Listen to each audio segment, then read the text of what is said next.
ఇక ప్రణీత్రావు వంశం రోజుకు ఒక అంశం వస్తుంది. ఇది రేపటి రోజున మీరు రాసి పెట్టుకోండి. ప్రణీత్రావు వంశం రేపటి రోజున ఖచ్చితంగా పెద్ద ఎత్తున జరిగే ఎస్ఐబిలో అంటే స్పెషల్ ఇంటెలిజెన్స్ బ్యూరోలో హార్డ్ డిస్క్ల ధ్వంసం, ఫైళ్ల మాయంపై వివరాలు, ప్రణీత్రావు పదోన్నతిపైన ఆరోపణలు, ప్రణీత్రావుపై సర్కారుకు సమగ్ర నివేదిక, దర్యాప్తు బాధ్యత సీఐడికా లేక సిట్ చేతికా, పంజాగుట్ట ఠాణా ప్రక్షాళన ఈ కేసు కోసమేనా? ఓహోహోహో, పంజాగుట్టలో అంత పెద్ద జరిగింది కదా, దాని వెనకాల ఇది కూడా ఉందా? అమ్మా అమ్మ అమ్మ అమ్మ అమ్మ. స్పెషల్ ఇంటెలిజెన్స్ బ్యూరో మాజీ డీఎస్పీ ప్రణీత్రావు నిర్వాహకంపై ఉన్నతాధికారుల సమగ్ర నివేదిక ప్రభుత్వానికి చేరింది. అసెంబ్లీ ఎన్నికల ఫలితాల రోజు రాత్రి సీసీ కెమెరా స్విచ్ ఆఫ్ చేయించిన ప్రణీత్రావు 45 హార్డ్ డిస్క్లు ధ్వంసం చేసిన విషయం తెలిసిందే.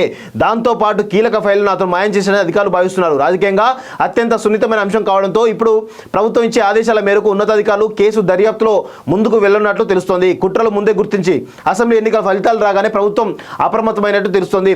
ప్రణీత్రావు నిర్వాహకంపై పక్కా సమాచారంతో పోలీసు ఉన్నతాధికారులు అతన్ని బదిలీ చేశారు. అంతేకాదు ఎస్ఐబి కార్యాలయం పంజాగుట్ట పోలీస్ స్టేషన్ పరిధిలోకి వస్తుంది.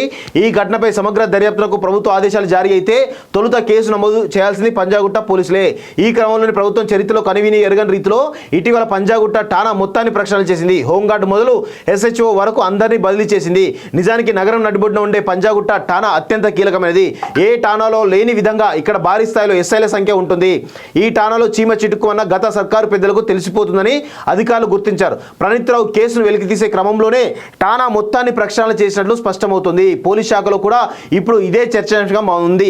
ప్రభుత్వం ఆదేశిస్తే బలమైన కేసు, ప్రభుత్వం ఆదేశాలు జారీ చేస్తే బలమైన సెక్షన్లతో కేసు నమోదు చేసేందుకు పోలీస్ శాఖ సిద్ధంగా ఉంది.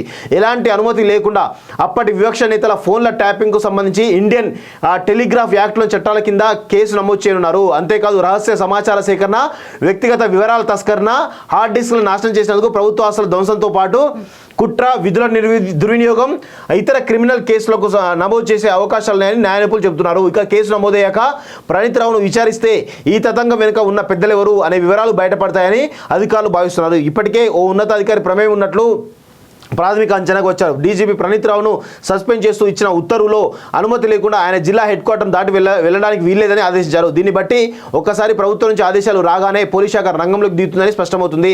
మరోవైపు ప్రణీత్రావు పదోన్నతి విషయంలోనూ అప్పట్లో ఉన్నతాధికారులకు ఫిర్యాదు అందాయని తాజాగా వెలుగులోకి వచ్చింది. ప్రణీత్రావు బ్యాచ్ మొత్తంలో ఆయన ఒక్కడికే ప్రమోషన్ వచ్చిందని, నిజానికి అతను పదోన్నతికి అర్హుడు కాదని ఉన్నతాధికారి స్పష్టం చేసినట్టు తెలిసింది. సదరు ఉన్నతాధికారి సెలవుపై వెళ్లిన సమయంలోనే ఆగ మేఘాల మీద ప్రణీత్రావు పదోన్నతి ఫైలు క్లియర్ అయినట్లు సమాచారం.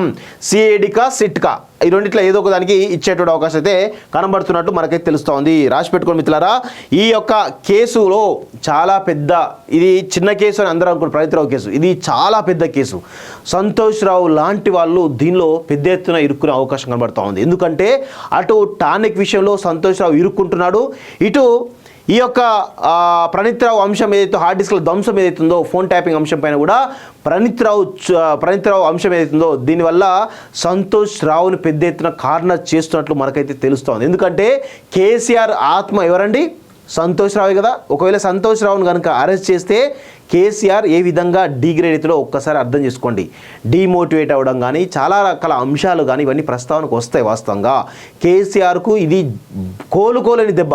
కేసీఆర్కు కోలుకోలేకుండా ఈరోజు సంతోష్ రావు లాంటి వాళ్ళు ఇరికిస్తాక చాలా పెద్ద ఎత్తున ఈరోజు ఇంకొక విషయం కూడా గుర్తుపెట్టుకుని మిత్రులారా, రేవంత్ రెడ్డి ఇంకొక సూచన కూడా ఇస్తా ఉన్నాను. ఈరోజు వక్ఫ్ భూములు ఏవైతే ఉన్నాయో 200 ఎకరాల భూములను ధరణిలో ఉన్నటువంటి కొన్ని లోపాలతోటి ఈరోజు 200 ఎకరాల భూములను అన్యక్రాంతంగా చేసినట్లు వాళ్ళ అనుయాయుల పేరిట రిజిస్టర్ అయినట్టు తెలుస్తూ ఉంది. దీనిలో కవిత, చాలామంది కీలకమైనటువంటి వాళ్ళు ఒక పెద్ద మహేశ్వరం కాన్స్టిట్యున్సీలో సంబంధించినటువంటి భూముల్లో ఈరోజు అందులో కార్తిక్ రెడ్డి ఉండడం తెలుస్తూ ఉంది. కార్తిక్ రెడ్డికి వాటాలని తెలుస్తూ ఉంది, సంతోష్ రావుకు వాటాలని తెలుస్తూ ఉంది, కవితకు వాటాలని తెలుస్తూ ఉంది. చాలా అంశాలు కూడా ఉన్నాయి వాస్తవంగా. దానిలో కూడా విచారణ చేపట్టాలని చెప్పేసి కోరుతా ఉన్నాను. తెలిస్తే చాలా విషయాలు బయటపడే అవకాశాలు ఉన్నాయి వాస్తవంగా.